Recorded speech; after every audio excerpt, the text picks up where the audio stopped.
Hello friends, today in this video I will show you how to fix Windows upgrading error code is 0x80090011. So very easy to fix it. So first you need to search troubleshoot settings and open it.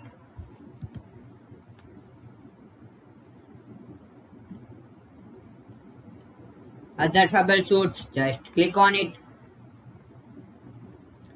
and Windows Update, click on Run.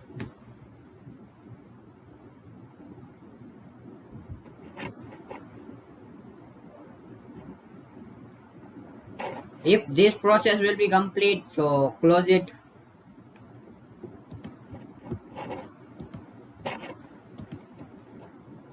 Search CMD.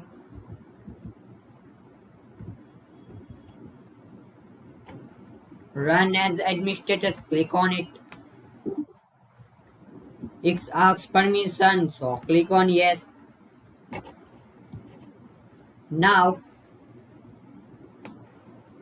type this command line sfc space slash scan. Now press enter. Now wait some few minutes till this process will be 100%. If this process will be 100%, so type second command. I will give in decision box. If you comment, so I will give in decision box. So you need to just copy and paste it, this command. So now after this both command will be successfully run. So close it and restart your PC or laptop. And after restart you fix this problem. So hopefully guys you like this video. Please recommend this video and subscribe this channel for more interesting videos. Thanks for watching again.